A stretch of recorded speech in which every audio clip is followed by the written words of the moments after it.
Çok aradım bulamadım, kollarıma saramadım.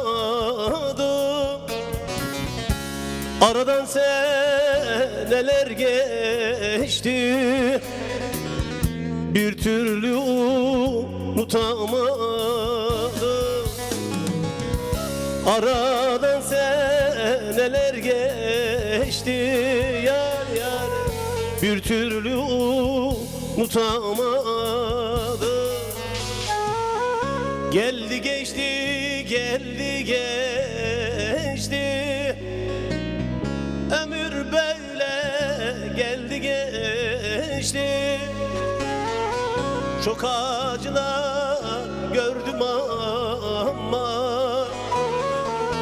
yarın derdi deldi geçti. Çok acılar çektim ama senin derdin deldi geçti.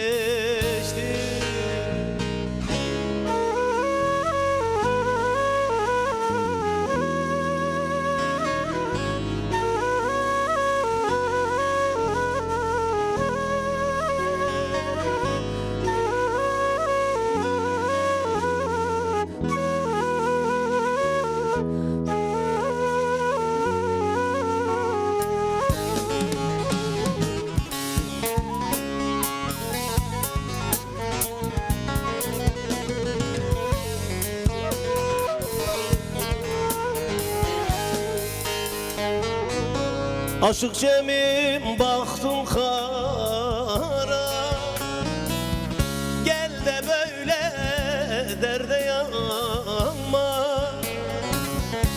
Her nereye gidersen git, seni unuturum sanma.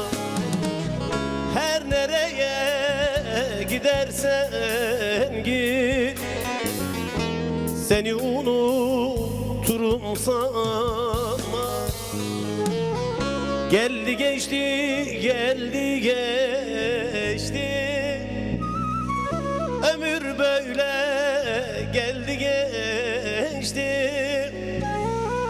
Çok acılar çektim ama yarın derdi deldi geçti.